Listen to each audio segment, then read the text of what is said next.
जय हिंद दोस्तों, यूपीएससी हिंदी में आप सभी का स्वागत है। और जैसा कि अभी आप ये प्री टाइम बैच का तीसरा वीडियो है, ठीक है। और इसमें हम लोगों ने अब तक ये मैसूर वगैरह कर लिया था, ठीक है। अब पंजाब पे आगे हम लोग बढ़ने वाले थे, ठीक है। कल हम लोगों ने थोड़ी सी चर्चा मराठों पे भी की थी पहली वाली क्लास में। तो उसी चर्चा को थोड़ा सा आगे बढ़ाते हुए इसे कनेक्ट करना जरूरी था, क्योंकि इस बुकलेट में जो आपको ये बुकलेट मिली है, इस बुकलेट में ये चीज छूट रही थी, ठीक है। तो एक बार उसको कर लेते हैं, तो बाकी सब कनेक्टेड होते चलेगा, ठीक है। उसके बाद फिर हम लोग पंजाब पे आ जाएंगे, या फिर अंग्रेजों का जो विस्तार है सिंध की तरफ, पंजाब की तरफ कैसे बढ़ता है, इस पे थोड़ी सी चर्चा कर लेंगे। फिर इसके कंटेंट पे आ जाएंगे, ठीक है। क्षेत्रीय राज्यों जैसे पंजाब, मैसूर, इन सब पे मैसूर पे चर्चा हो गई थी, पंजाब वगैरह बचा था, मतलब पश्चिमी भारत का जो राज्य थे वो बचे थे। तो अभी हम लोग बेसिकली चलते हैं आंग्ल मराठा युद्ध की तरफ, ठीक है, क्योंकि यही एक कल वाले में बच रहा था, ठीक है। तो आंग्ल मराठा युद्ध या ब्रिटिश मराठा वार, या आप हेडिंग डाल सकते हैं, थोड़ा सा इसके बारे में नोट डाउन कर लेंगे, ठीक है। आंग्ल मराठा युद्ध को भी बेसिकली जो मराठास थे, इनके शासनकाल को तीन भागों में देखा जा सकता है। एक तो शिवाजी और उनके उत्तराधिकारी, ठीक है, शिवाजी और उनके उत्तराधिकारी। दूसरा जो है पेशवा का युग, ठीक है, दूसरा पेशवा का युग। और तीसरा कमजोर मराठा प्रशासन का काल, कमजोर मराठाओं का काल, ठीक है। अहमद शाह अब्दाली के आक्रमण के बाद कमजोर मराठाओं का काल, ठीक है, अपेक्षाकृत कमजोर मराठाओं का। इसके संदर्भ में हम लोग तीन चीजें देखेंगे, ठीक है। तो इसको एक बार मैं मिटा देता हूं। अब आंग्ल मराठा युद्ध में तीन युद्ध होते हैं, ठीक है। तो जो प्रथम होती है उसकी पृष्ठभूमि एक बार देख लेते हैं। अब होता क्या है इसमें कि पेशवा पद पे संघर्ष के कारण रघुनाथ राव जो होते हैं वो बॉम्बे के परिषद से सूरत की संधि कर लेते हैं, ठीक है। तो प्रथम के पूर्व में क्या होता है कि रघुनाथ राव, तो एक प्रश्न प्री में ऐसे बन सकता है, ठीक है। रघुनाथ राव, और ये क्या करते हैं, रघुनाथ राव ये क्या करते हैं, बॉम्बे परिषद के साथ सूरत की संधि करते हैं, सूरत की संधि, ठीक है। कि आप हमको पेशवा बनाइए, हम आपको बदले में कुछ भूभाग या वहां पे राज्य करने के लिए सत्ता देंगे, ठीक है। वारेन हेस्टिंग्स जो रहता है, बंगाल का जो गवर्नर जनरल रहता है, वो बोलता है कि यार समकालीन परिस्थिति में युद्ध नहीं करना चाहिए, और यथास्थिति बनाए रखने के लिए वो जो दूसरी पार्टी रहता है माधव राव, ठीक है, कल हम लोगों ने इस पर चर्चा की थी।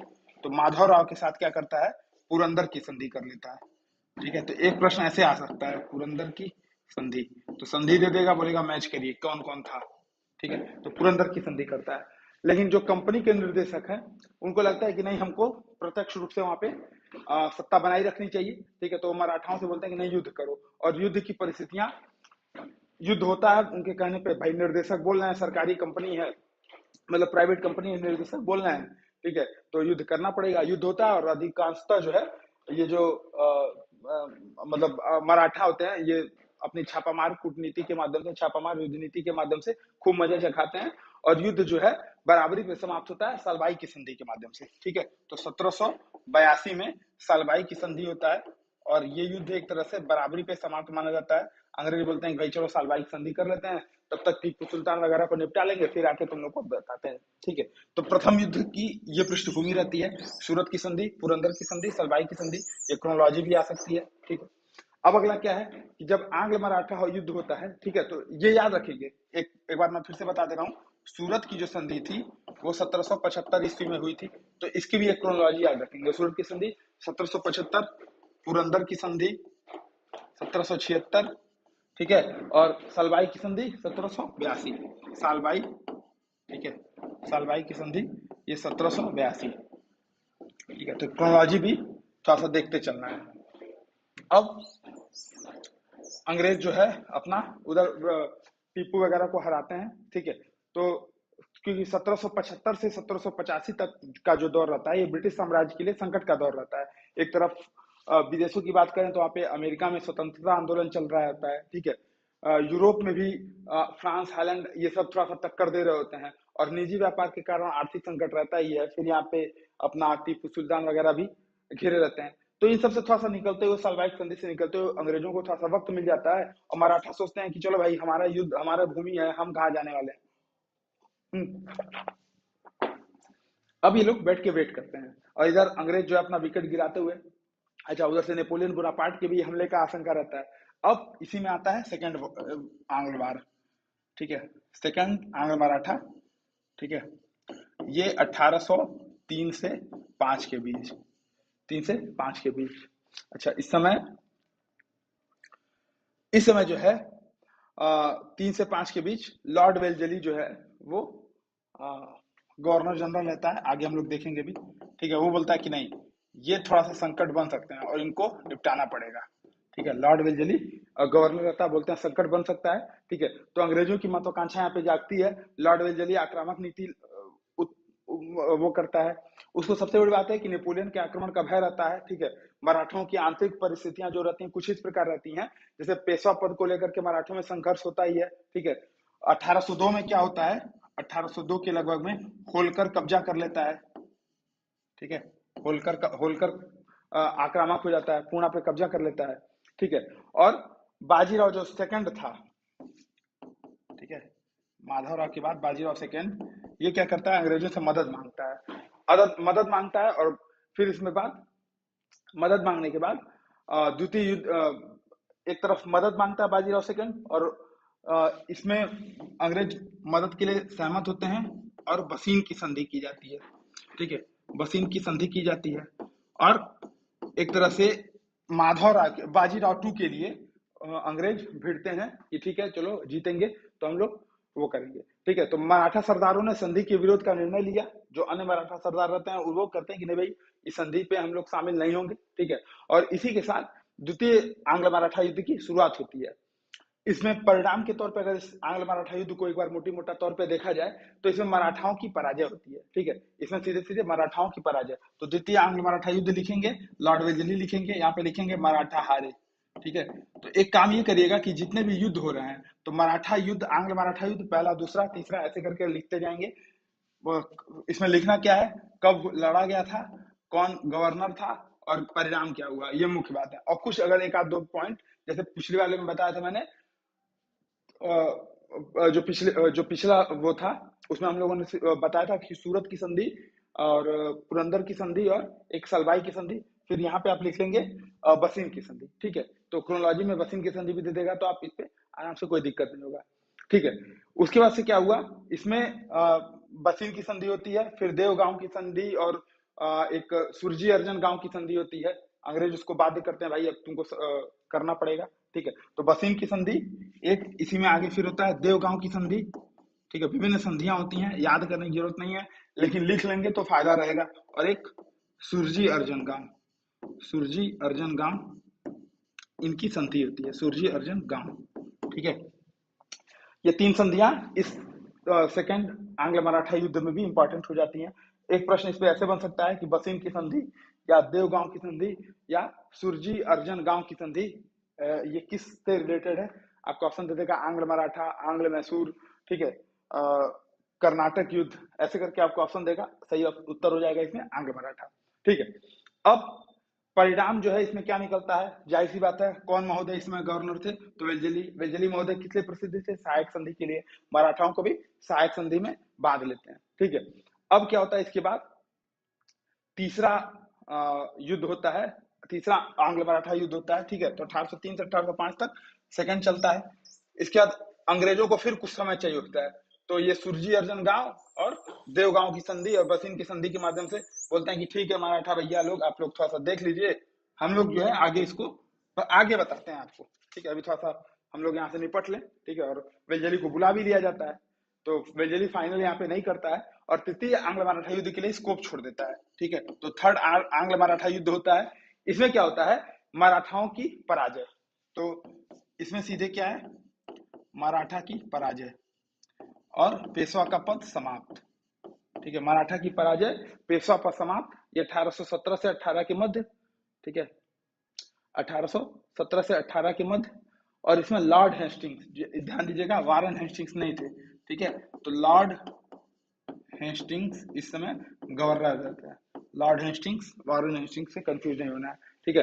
1718 से सॉरी 1817 से 1818, ठीक है, 1817 से 1818, ठीक है। और आप लोगों ने भीमा कोरेगांव सुना होगा, वो भी इसी से रिलेटेड है। ठीक है, भीमा कोरेगांव, अभी भीमा कोरेगांव हिंसा के कारण भी चर्चा में रहा था।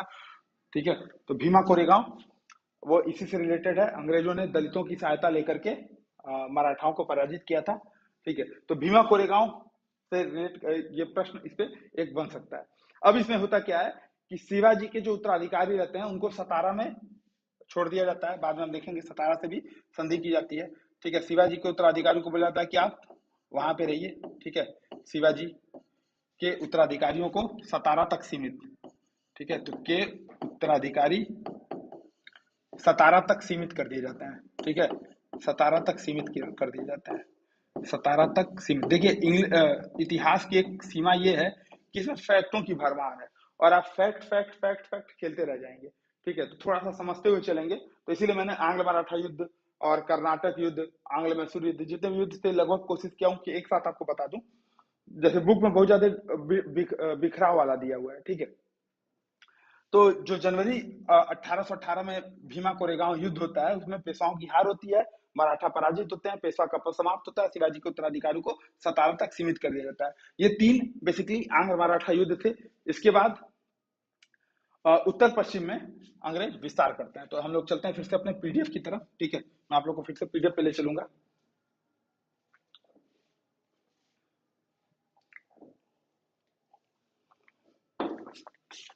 अब पीडीएफ में हम लोग आ जाते हैं। तो मेरे हिसाब से अब आप लोग को आंग्ल मराठा युद्ध समझ में आ गया होगा। ठीक है, अब इसमें पंजाब को देख लेते हैं।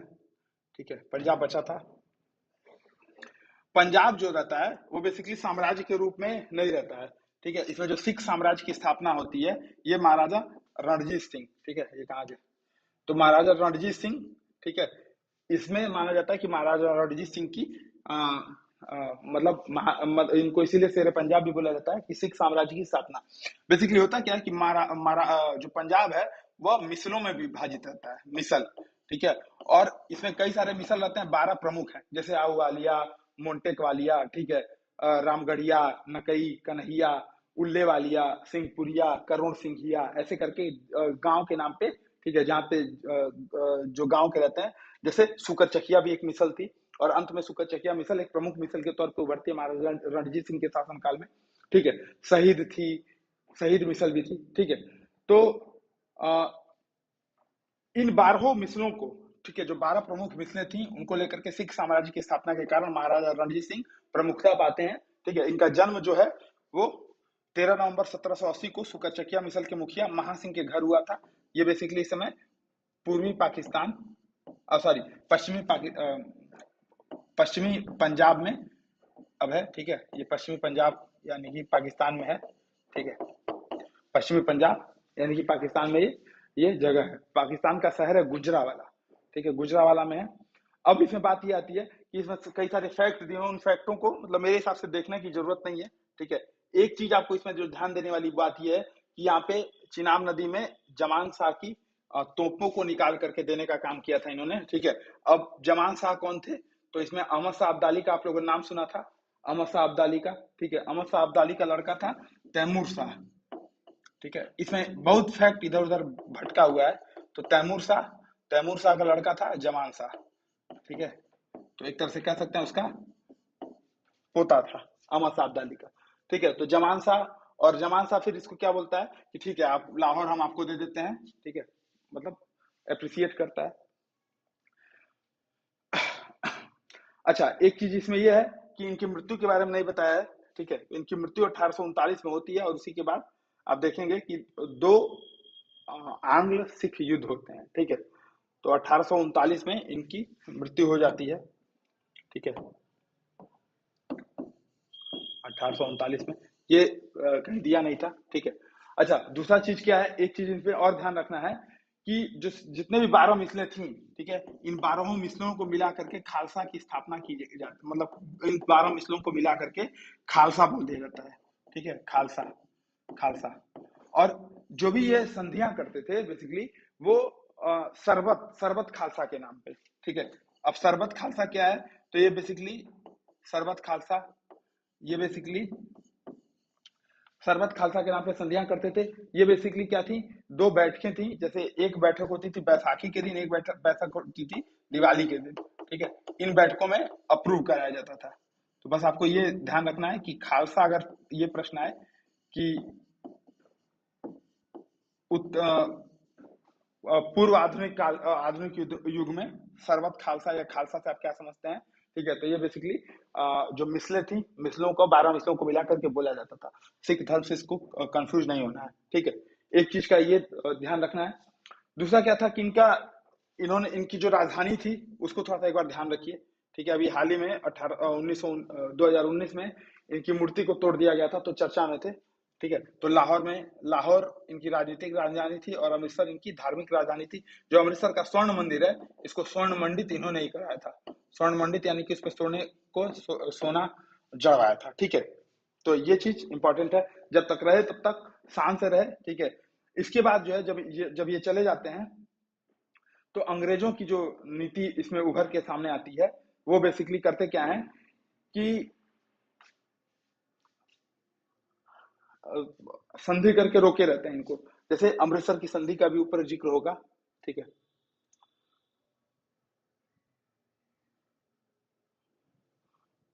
हाँ, ये देखिए अमृतसर की संधि, और अमृतसर की संधि करके महाराजा रणजीत सिंह और अंग्रेज आपस में बैठे रहते हैं कि ठीक है चलो कोई बात नहीं, दिखावे के लिए आप बोल सकते हैं 1809 में, 1809 में दिखावे के लिए ये संधि करते हैं, और सतलज नदी को सीमा माना जाता है। इस संधि में बोला जाता है कि सतलज नदी जो है वो सीमा रहेगी। सतलज नदी के पश्चिम में पंजाब रहेगा, और पूर्व में अंग्रेज, ठीक है। पूर्व में अंग्रेजों की सीमा मानी जाती है सतलज नदी को। इस चीज को एक बार ध्यान रखना है कि संधि में सतलज नदी को सीमा मानी गई थी, ठीक है। और रणजीत सिंह के जब तक रणजीत सिंह जीवित रहते हैं तब तक तो ये राज्य सुरक्षित रहा। रणजीत सिंह के मृत्यु के 10 वर्षों के अंदर ही, ठीक है, ये अंग्रेज जो है इसको मिला लेते हैं। अब बात आती है कि प्रथम आंग्ल सिख युद्ध जो है वो कब के बीच हुआ। तो इसमें प्रथम आंग्ल सिख युद्ध के जिक्र नहीं है। ये जो चिलिया वाला युद्ध है ये सेकंड आंग्ल सिख का है, ठीक है। तो आंग्ल सिख युग एक आप लोग हेडिंग लिखेंगे वहां पे, आंग्ल सिख युद्ध, ठीक है। और उसमें दो युद्धों का वर्णन करेंगे, ठीक है। पहला युद्ध फर्स्ट, इसमें ही इसी में युद्ध में पंजाब की पराजय होती है, ठीक है। और लाहौर की संधि और भैरोवाल की अनुपूरक संधि। तो इसमें दो संधियां होती हैं, एक पंजाब की संधि, ठीक है। और दूसरी संधि होती है भैरोवाल।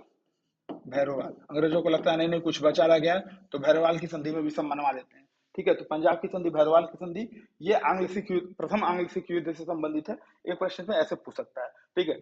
अब इसमें अंग्रेजों को पराजय होती है, और सहायक संधि के तहत अंग्रेज बोलते हैं भाई ठीक है आप वहां पे राज करो, जो उनके लड़के रहते हैं।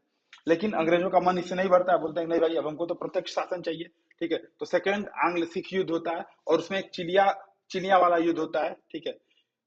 चिलिया वाला युद्ध होता है। ये युद्ध बेसिकली अनिर्णित रहता है, ठीक है। ये युद्ध बेसिकली अनिर्णित रहता है, लेकिन अंग्रेजों को लगता है कि नहीं इनको कब्जे में करना पड़ेगा, ठीक है। कब्जे में करना पड़ेगा, तो 1849 में क्या करते हैं, फाइनली युद्ध करते हैं। और द्वितीय आंग्ल सिख युद्ध की समाप्ति के बाद अंग्रेज फाइनली वहां पे पंजाब साम्राज्य को भी अपने अधीन ला लेते हैं, ठीक है। पंजाब पर पूर्णतः नियंत्रण हो जाता है, और ब्रिटिश साम्राज्य में उसका विलय कर लिया जाता है। अब क्या क्या किया जाता है ये सब आप देखिएगा। 3 सदस्यीय परिषद का गठन किया जाता है पंजाब पे शासन हेतु, जो कि लॉर्ड डलहौजी गठन करता है। इसमें 3 सदस्य कौन कौन से, तो जॉन रॉलेंस, चार्ल्स ग्रेनविले और सर हेनरी लॉरेंस। ये याद करने की जरूरत है नहीं, याद हो भी नहीं पाएगा, ठीक है। तो प्रयास मत करिएगा, एक बार देख लीजिए कि हाँ कुछ कुछ ऐसा था, ठीक है।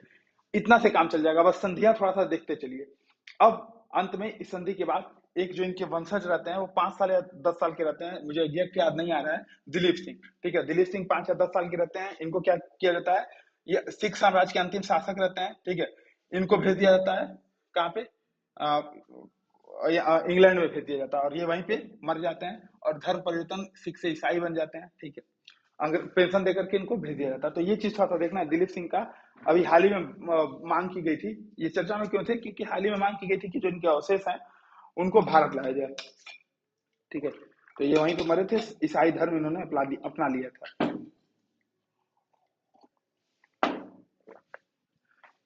ठीक है, आंग्ल मैसूर युद्ध की हम लोगों ने चर्चा कर ली थी। अब एक बार गवर्नर जनरल और वायसराय के संदर्भ में आ जाते हैं। ठीक है, तो ये आंग्ल मैसूर युद्ध, एक बार थोड़ा सा इसको मैं घुमा देता हूं ताकि जल्दी जल्दी याद हो जाएगा। ठीक है, तो प्रथम आंग्ल मैसूर युद्ध 1767 से 69 के बीच, हैदर अली बनाम अंग्रेज, इसमें हैदर अली जीत गया था। ठीक है, मद्रास की संधि हुई थी, जैसा कि अभी कल हम लोगों ने चर्चा की थी। ठीक है, द्वितीय आंग्ल मराठा युद्ध में हैदर अली कर्नाटक पर आक्रमण कर देता है। ठीक है, और अर्काट पे अधिकार हो जाता है। फिर इसमें मामला फंस जाता है, कोई जीतता नहीं है, कोई हारता नहीं है, और अंत में हैदर अली की मृत्यु हो जाती है। टीपू सुल्तान इसमें आगे आता है। ठीक है, अगला क्या है, तृतीय आंग्ल मैसूर युद्ध। तृतीय आंग्ल मैसूर युद्ध में कार्नवालिस, मराठा निजाम, ये सब मिलकर के टीपू से युद्ध करते हैं। युद्ध समाप्त होता है तो टीपू का आधा राज्य मिलकर के सब बांट लेते हैं। टीपू को लगता है कि नहीं, हमको लड़ना चाहिए, तो चौथे युद्ध में लड़ता है और अंत में पराजित होकर के मारा जाता है। ठीक है, अब देख लेते हैं एक बार गवर्नर जनरल और वायसराय के संदर्भ में यहाँ पे जिक्र आया है। ठीक है, तो ये सब संधियों वगैरह के बारे में कल हम लोगों ने जिक्र कर लिया था, नोट करवा दिया गया था। ठीक है, तो गवर्नर जनरल और वायसराय के संदर्भ में बात कर रहा है। उसके पहले एक ये रियासतों के प्रति प्रमुख ब्रिटिश नीतियां हैं। ठीक है, इनको एक बार देख लेते हैं। इसमें दो नीतियां छोड़ दिया गया था। पहली नीति थी इसमें एक सहायक संधि और दूसरी थी व्यक्तिगत का सिद्धांत। ठीक है, सहायक संधि, लॉर्ड वेलजली वेलजली, और दूसरा था व्यक्तिगत का सिद्धांत। इसको भी नीचे लिख देता हूं यहीं पे, व्यक्तिगत। ठीक है, डॉक्ट्रिन ऑफ लैप्स, व्यक्तिगत का सिद्धांत। ठीक है, अभी हम लोग इस पर चर्चा करेंगे, डॉक्ट्रिन ऑफ लैप्स और सहायक संधि। ठीक है, इसको सब्सिडियरी अलायंस बोला जाता था। ठीक है, सहायक संधि बेसिकली जो डुप्ले था फ्रांसीसी गवर्नर, उसकी उपज थी। ठीक है, लेकिन अंग्रेजों ने इसका व्यापक रूप से प्रयोग किया और लॉर्ड वेल्जली ने सबसे ज्यादा प्रयोग किया। ठीक है, बेसिकली इसमें होता क्या था कि जो राजाओं के विदेशी संबंध थे वो अंग्रेज देखते थे। अपने खर्चे पे अंग्रेजों को अंग्रेज अपना अपने खर्चे का मतलब, जैसे जो राजा थे उनके खर्चों पर अंग्रेज वहां पे सेना रखते थे, और एक ब्रिटिश रेजिडेंट रहता था, जो कहने के लिए तो ये था कि वो आंतरिक मामलों में हस्तक्षेप नहीं करेगा, लेकिन हस्तक्षेप करता था। ठीक है, 1798 में सबसे पहले, हाँ इसमें सहायक संधि में ये चीजें नोट करने के लिए इंपॉर्टेंट हो जाती है कि 1798 में सबसे पहले हैदराबाद के साथ ये ऐसी संधि की गई थी। ठीक है, हैदराबाद के साथ 1798 में ऐसी संधि की गई थी निजाम के साथ, मैसूर के साथ 1799 में, अवध के साथ 1801 में, पेशवा के साथ ऐसे करते करते आगे बढ़ गया था। ठीक है, तो ये चीजें आपको थोड़ी सी देखनी है। दूसरा चीज क्या है कि अब इनकी जो नीतियां हैं वो पांच प्रकार की नीतियां हैं। ठीक है, और दो प्रकार की संधियां हैं। तो 1740 से 65 के बीच जो कंपनी का भारतीय रियासतों से समानता के लिए संघर्ष था। ठीक है, वो चाहते थे कि इसी प्रकार हमारे यहाँ प्रभुत्व स्थापित हो। फिर सुरक्षा प्रकोष्ठ या घेरे की नीति चलते हैं, जिसमें बोलते हैं कि घेरे की नीति या रिंग फेंस, इसको इंग्लिश में बोला जाता है रिंग फेंस पॉलिसी। ठीक है, इसमें बेसिकली रहता क्या है कि जो घेरे में शामिल राज्य हैं ये स्वयं के खर्च पे सुरक्षा उनको प्रदान करते हैं। जैसे मान लीजिए ये ब्रिटेन का क्षेत्र है और इसके बीच अगर कोई राज्य है तो उनको सुरक्षा देंगे, लेकिन वहां के खर्चे पे देंगे, तो रिंग फेंस पॉलिसी इसको बोल दिया जाता है इंग्लिश में। ठीक है, फिर अधीनस्थ पार्थक्य की नीति बोल दी जाती है। इसको सबऑर्डिनेट सेपरेशन की नीति इंग्लिश में बोलते हैं, अधीनस्थ पार्थक्य की नीति। इसमें अपने अधीनस्थ बोला जाता है और एकदम पूर्णतः मतलब बिलगाव वाले व्यवहार इसके साथ होते हैं। ठीक है, और 1858 से 1935 के बीच जो नीति रहती है वो अधीनस्थ संघ की नीति रहती है, सबऑर्डिनेट यूनियन की नीति रहती है, और बराबर के संघ की नीति, इक्वल बराबर के संघ, इक्वल यूनियन बोल सकते हैं इसको। ठीक है, तो बराबर के संघ की नीति 1945 से 47 तक, ये भी एक मैचिंग वर्ड टाइप का क्वेश्चन आ सकता है। अब व्यक्तिगत का सिद्धांत एक ये है, इस सिद्धांत का बेसिकली इसमें था ये कि अगर कोई राजा या रानी है, उसकी कोई जैविक संतान नहीं है, तो गोद लियो संतान से आगे वंश नहीं चला सकता है। ठीक है, ये व्यक्तिगत का सिद्धांत था। इसको भी अभी हम लोग आगे देखेंगे। ठीक है, अब हम लोग चलते हैं एक बार गवर्नर जनरल पे। ठीक है, तो गवर्नर जनरल की अगर हम लोग बात करेंगे तो भारत में अगर गवर्नर जनरल की बात की जाए तो सबसे पहले वारेन हेस्टिंग्स जो है वो गवर्नर जनरल बन के आया था सामने, और यहाँ पे वारेन हेस्टिंग्स के बारे में ये है। ठीक है, तो ये किस लिए इंपॉर्टेंट रहा है वारेन हेस्टिंग्स? ठीक है। तो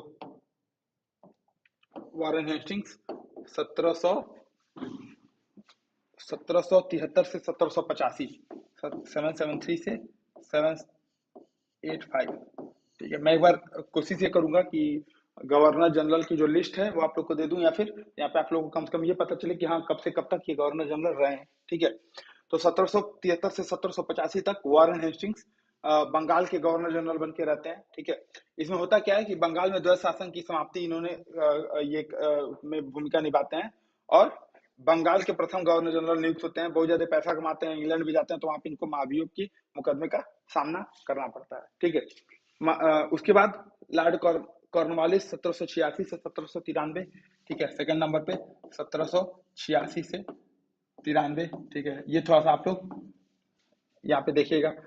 ये कार्यवाली संहिता प्रस्तुत करते हैं शक्तियों के पृथक्करण पर आधारित, जिसमें कर प्रशासन, न्याय प्रशासन, इन सब की बात की जाती है।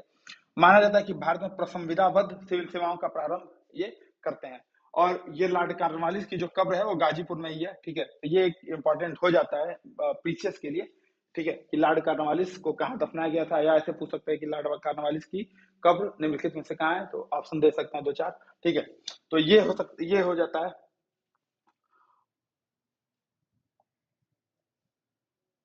अब एक आते हैं इसमें लॉर्ड कॉर्नवालिस के बाद लॉर्ड वेलजेली, ठीक है। तो लॉर्ड वेलजेली को इसमें हटा दिया है।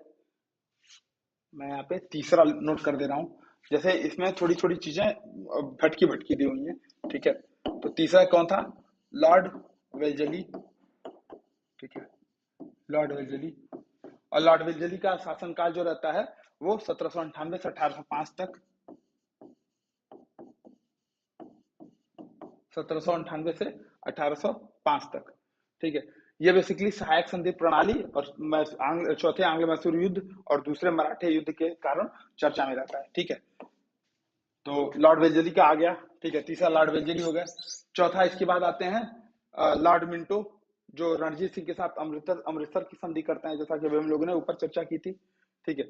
लॉर्ड मिंटो के बाद ये सीधे लॉर्ड डलहौजी दे दिया, और अच्छा एक यहाँ पे है विलियम बेंटिक दिया हुआ है, ठीक है। लॉर्ड मिंटो के बाद जो है लॉर्ड हेस्टिंग्स, लॉर्ड एमहर्स्ट, ठीक है, लॉर्ड विलियम बेंटिक। आप लोग घबराइएगा नहीं, हम लोग करते ही हैं कि जो जो यहाँ पे दिया है इसको अभी पढ़ लेते हैं, और मैं कोशिश करूंगा कि 1 से 2 दिन में, ठीक है, ये सारे आप लोग को पीडीएफ फॉर्म में इसको बनवा करके दे दिया जाए, ठीक है, ताकि आप लोग को भी आसानी हो और आप लोग उसी पन्ने पे ये नोट्स बना लें, ठीक है। तो अब एक बार देख लेते हैं यहाँ पे, ठीक है। तो प्रमुख सहायक संधि वाले जो राज्य थे, सबसे पहले हैदराबाद, ये भी चर्चा हम लोग कर चुके थे, ठीक है। सबसे पहले हैदराबाद, फिर मैसूर, फिर तंजौर, ठीक है, और ये फिर क्या, हैदराबाद, अवध, ये दोबारा दोहरा दिया है, ठीक है।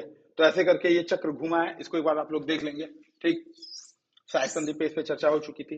फिर एक लॉर्ड विलियम बेंटिक थे अगला, जो इंपॉर्टेंट हो जाते हैं सती प्रथा खत्म करने के लिए, ठीक है।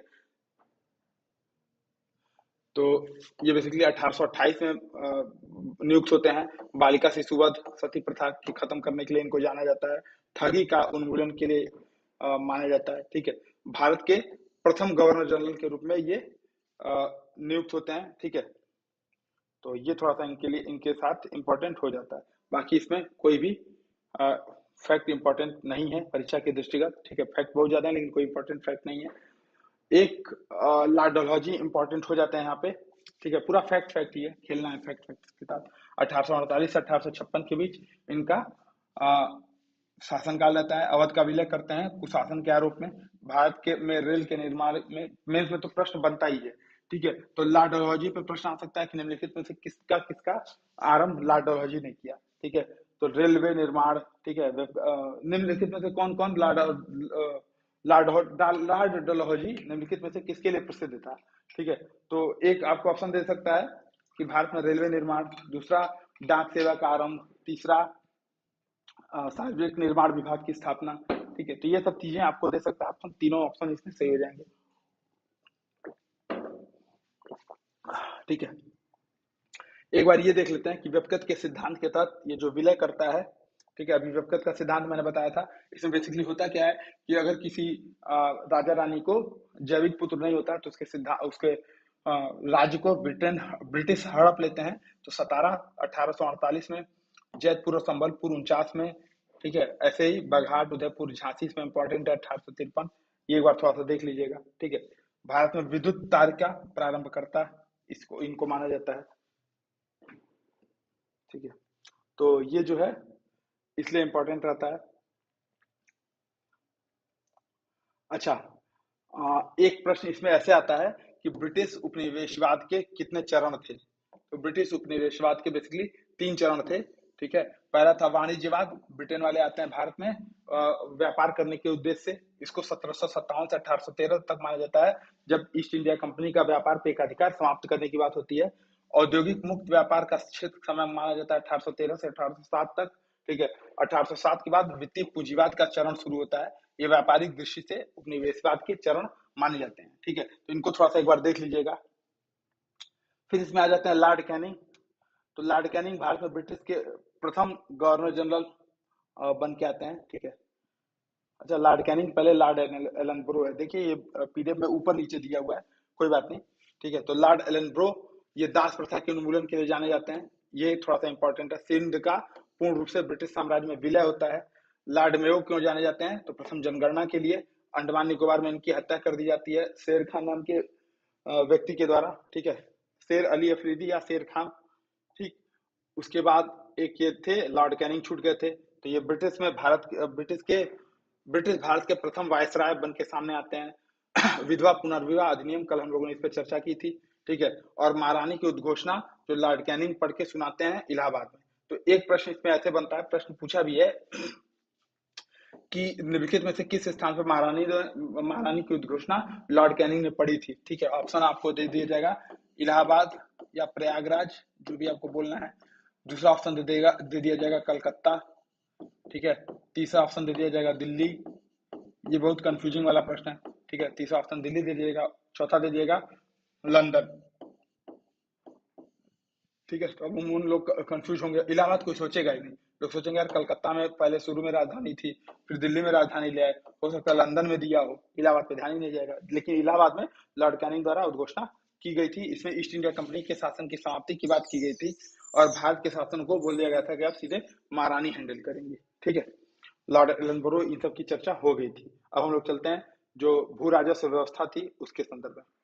अच्छा, परीक्षा उपयोगी दृष्टि से कुछ इन्होंने फैक्ट बताए, उनको एक बार देख लेते हैं। जैसे आधुनिक भारत में स्थानीय शासन का जन्म लॉर्ड रिपन को माना जाता है। 1861 में प्रथम पुरातात्विक सर्वेक्षण नियुक्त किए गए। तो अलेक्जेंडर कनिंघम भारत में विभिन्न प्रकार की खोजों में इनका बहुत ज्यादा योगदान रहा है। प्रश्न आएंगे तो प्रश्नों के माध्यम से हम लोग इसको किया जाएगा। ठीक है। औरंगजेब से ये सब फैक्ट थोड़ा सा वो है, ये इंपॉर्टेंट हो जाता है। भारत की राजधानी कलकत्ता से दिल्ली स्थानांतरित की थी लॉर्ड हार्डिंग ने। ठीक है। और पुरातत्व संरक्षण विभाग बनाया था मेयो के समय। ये थोड़े से इंपॉर्टेंट हो जाते हैं। ठीक। अब हम लोग चलते हैं ये जो भू राजस्व व्यवस्था है उसके संदर्भ में। तो भू राजस्व व्यवस्था बेसिकली 3 प्रकार की थी। ठीक है। एक स्थायी बंदोबस्त, दूसरा रैयतवाड़ी बंदोबस्त और तीसरा महालवाड़ी बंदोबस्त। जो स्थायी बंदोबस्त था ये आरंभ होता है लॉर्ड कार्नवालिस के शासनकाल में। ठीक है। स्थायी बंदोबस्त लॉर्ड कार्नवालिस के शासन में आरंभ होता है। इसको इस्तमरारी, जागीरदारी, मालगुजारी, बिस्वेदारी व्यवस्था भी बोल दी जाती है। बंगाल, बिहार, उड़ीसा बेसिकली, ठीक है, ये याद रखना, बंगाल, बिहार, उड़ीसा में मुख्यतः ये लागू था। उससे सटे उत्तर प्रदेश के क्षेत्र में भी कुछ हद तक लागू था। एक तरह से अगर हम बात करें तो पूरे भारत में ये 19% भागों में लागू था। और इसमें होता क्या था कि जो जमींदार थे उनको 10/11 मतलब 11 भागों में से 10 भाग ब्रिटेन को देना था और 1 भाग वो रख सकते थे। ठीक है। उसके बाद व्यवस्था आती है जो, उस व्यवस्था को बोलते हैं रैयतवाड़ी व्यवस्था। रैयतवाड़ी व्यवस्था कैप्टन मुनरो और रीड द्वारा, टॉमस मुनरो और रीड द्वारा।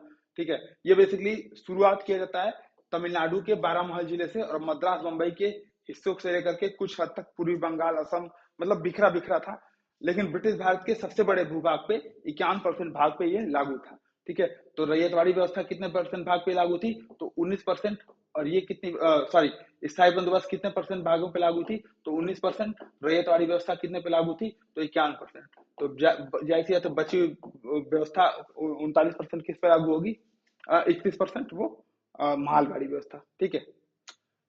तो अगला क्या है, इसमें क्या था बेसिकली कि भूमि रैयतों को रैयतों के लिए जो प्रावधान थे, रैयत मतलब जो किसान थे, ठीक है, उनको भूमि के मालिकाना और कब्जेदारी अधिकार प्रदान किए गए थे।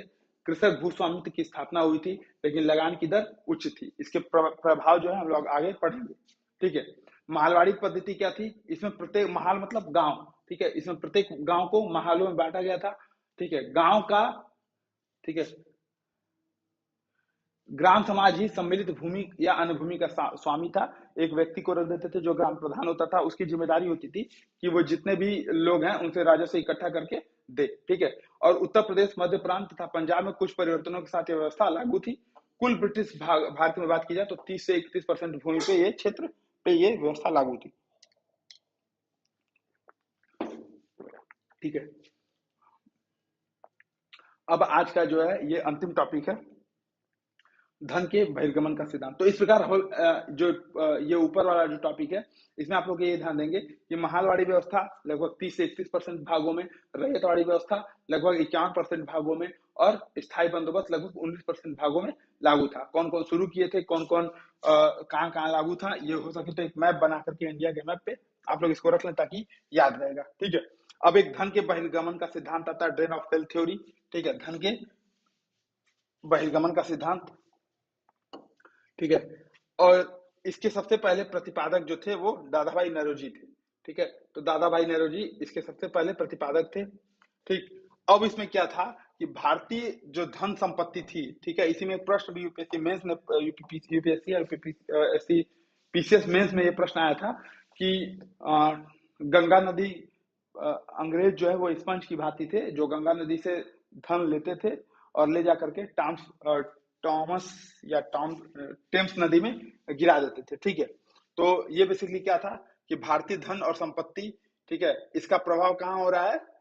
प्रवाह हो रहा है इंग्लैंड में, और बदले में भारत को क्या मिल रहा है?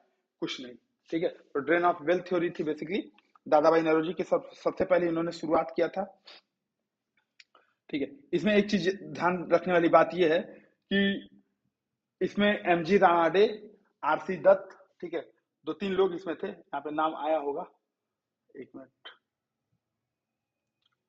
हाँ ये थे अन्य प्रतिपादक। इसमें कौन थे? तो एक तो दादा भाई नौरोजी हो जाते हैं, ठीक है, दादा भाई नौरोजी सबसे पहले इन्होंने सिद्धांत दिया था poverty and un British rule in India, अपने निबंध था। उसके बाद एमजी रानाडे, आरसी दत्त, ठीक है, ये लोग बेसिकली देते हैं।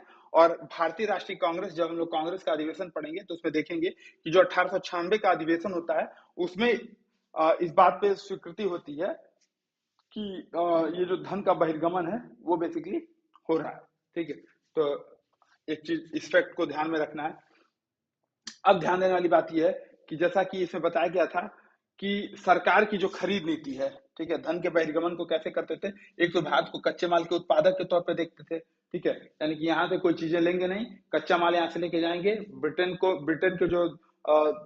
की जो भारत के जो बाजार थे, जैसे मसालों वगैरह का, कपड़ों वगैरह का, ब्रिटेन में बहुत ज्यादा मांग थी, लेकिन वहां पे इसको रोक लगा दिया गया कि भारत से कोई सामान जाएगा तो वहां पे बहुत ज्यादा उस पे आयात शुल्क लगाया जाएगा, ठीक है। तो सरकार की खरीद नीति भी एक तो चौपटपूर्ण थी, दूसरे आयात शुल्क बहुत ज्यादा मात्रा में लगा दिया गया था, होम चार्जेस वगैरह लगा दिए गए थे, जो भारतीय सार्वजनिक ऋण थे, रेल पे लगाई गई पूंजी पर दिया गया ब्याज 5% इसको निर्धारित कर दिया गया था, ठीक है, कि 5% आपको दिया जाएगा। भारत को दी गई सैनिक और अन्य सामग्रियों की लागत ली गई थी, ठीक है। भारत के कारण इंग्लैंड में दिए जाने वाले नागरिक और जो भी सैनिक शुल्क थे, ठीक है, जो भारत सचिव का काम था, राज्य सचिव, उसका सारा खर्चा, ये सब होम चार्जेस में शामिल, ठीक है। तो इस बात को ध्यान देंगे थोड़ा सा। अब बात ये आती है कि भारतीय अर्थव्यवस्था पे इसके क्या प्रभाव पड़ते हैं, ठीक है, भारतीय अर्थव्यवस्था पे इसके क्या प्रभाव पड़ते हैं, तो इसको एक बार देख लेते हैं, फिर कल वाले लेक्चर में आगे 1857 की क्रांति देखी जाएगी, ठीक है। अब भारतीय अर्थव्यवस्था पे प्रभावों की अगर बात करें, इस ड्रेन ऑफ वेल्थ या धन के बहिर्गमन का सिद्धांत था, इसमें अनौद्योगिकरण की बात होती है, यहाँ के जो उद्योग होते हैं, उद्योग धंधे, वो नष्ट हो जाते हैं। जाहिर सी बात है, जब आपको मार्केट मिलेगा नहीं, यहाँ से कच्चे माल ले जाएंगे, वहां पे आयात शुल्क भी ज्यादा कर देंगे, तो भारतीय जो उत्पाद है वहां पे महंगे हो जाएंगे और उसकी मांग खत्म हो जाएगी। नतीजा क्या होता है कि जो भारतीय हस्तशिल्प उद्योग होते हैं उनका ह्रास हो जाता है, ठीक है। तो एक तो मेंस में इसमें प्रश्न बनेगा ही, प्री में प्रश्न बन सकता है इसमें बोधात्मक प्रश्न, जो कि बहुत हलुआ टाइप का रहेगा कि भारतीय अर्थव्यवस्था का धन के बहिर्गमन पे क्या प्रभाव पड़ता है, 3-4 चीजें ऐसे दे देगा। ठीक है। अब क्या है, तो अनौद्योगिकरण की बात होती है, भारतीय हस्तशिल्प का हाश होता है, कुटीर उद्योग, ग्राम उद्योग, ये सब नष्ट हो जाते हैं। ठीक है। भारतीय कृषि जो होती है वो वाणिज्यिकरण की तरफ जाती है। ठीक है। वाणिज्यिकरण का मतलब वाणिज्यिक फसलों जैसे नील की खेती, इन सब पे जोर दिया जाने लगता है। जिसकी डिमांड ज्यादा रहती है, मतलब जिसकी मांग इंग्लैंड में ज्यादा है, उस पे बल, न कि आप स्थानीय मांग पे बल। ठीक है। अब इससे क्या होता है, किसानों को हानि, फसल नहीं बिकी तो। ठीक है। और ग्रामीण ऋणग्रस्तता में वृद्धि हो जाती है। पहले आपको एडवांस दे देंगे और फिर बाद में पता चला कि फसल का दाम ही नहीं मिला। ठीक है। तो ब्याज पे ब्याज चढ़ रहा है, गरीबी में वृद्धि, इन सब के कारण ऋण पर ऋण, ऋण पर ऋण। ठीक है। पूस की रात वाला हल्को जो किसान है वो यहाँ पे सामने आता है। नकदी फसलों को महत्व मिलता है, खाद्यान्न की कमी हो जाती है इससे। ठीक है। जो वाणिज्यिकरण में नकदी फसलों को महत्व मिलता है, उससे क्या होता है, खाद्यान्न की कमी हो जाती है। ऐसा माना जाता है कि जो भूमि है वो बंजर हो जाती थी। तो एक ये भी लिख सकते हैं कि जो उपजाऊपन है भूमि का, वो थोड़ा सा समाप्त हो जाता है। ठीक है। भूमि का उपजाऊपन समाप्त हो जाता है। भारतीय अर्थव्यवस्था का ग्रामीणीकरण। ठीक है। बेसिकली अंग्रेजों ने जो रेल व्यवस्था बनाई। ठीक है। तार डाक एवं तार विभाग की स्थापना की, पीडब्ल्यूडी की स्थापना की, ये बेसिकली ब्रिटिश उपनिवेशिक हितों को के दृष्टिगत की थी। ठीक है। ब्रिटिश हितों को ध्यान में रख के की थी। अब इससे होता क्या है कि भारतीय अर्थव्यवस्था ग्रामीण अर्थव्यवस्था के तौर पर डेवलप होती है। पहले क्या होता था कि जो लोग थे, जैसे शिल्प ग्राम, अभी शिल्प ग्राम का कॉन्सेप्ट चल रहा है, अवशिल्प ग्राम। तो बेसिकली हर गांव में कुछ कुछ शिल्पकार के समूह रहते थे। जब अंग्रेज आते हैं तो उन्होंने क्या किया कि भारतीय जब हस्तशिल्प को का नुकसान पहुंचाया, तो उससे जो शिल्प ग्राम के जो शिल्पकार थे वो क्या किया, अपने अपने गांव की तरफ गए। और अपने अपने गांव के जाने के कारण जो भारतीय अर्थव्यवस्था है वो उसका ग्रामीणीकरण इसमें आरंभ माना जाता है। ठीक है। भारत में ब्रिटिश की पूंजी का आगमन होता है। जो भारतीय पूंजीपति हैं वो हतोत्साहित होंगे, जाहिर सी बात है, उनको 5% का निश्चित रिटर्न मिल रहा है। ठीक है। 5% का निश्चित रिटर्न मिल रहा है, तो भारतीय जो पूंजी है वो यहाँ पे हतोत्साहित होगी। ठीक है। और सबसे बड़ी बात है कि उतना पूंजी था भी नहीं, राजा महाराजाओं को छोड़ दिया जाए तो। ठीक है। तो इस प्रकार ये अलग सब कॉन्सेप्ट थे। इसमें प्री में कैसे क्वेश्चन आएंगे, तो बोध के आधार पे कि निम्नलिखित में से कौन कौन इसमें शामिल है, इसके कारण। तो भारतीय अर्थव्यवस्था का ग्रामीणीकरण, कृषि का वाणिज्यीकरण, ठीक है, नगद फसलों को महत्व, खाद्यान्न की कमी, ये 3-4 ऑप्शन दे देंगे आपको, उसमें चूज करना रहेगा। ठीक है। जो अंतिम क्लास होगी, मतलब मेरी अंतिम क्लास होगी, इसका जो रमन सर पढ़ाएंगे उसके पहले हम लोग अंतिम क्लास के पहले इसमें यूपीएससी और यूपीपीसीएस के जो प्रश्न है, कैसे इन सब टॉपिक से प्रश्न आए थे, अप्रोच क्या होगी, उस सब पे हम लोग डिस्कस करेंगे। ठीक है। तो मिलते हैं नेक्स्ट वीडियो में 1857 की क्रांति के साथ। जय हिंद।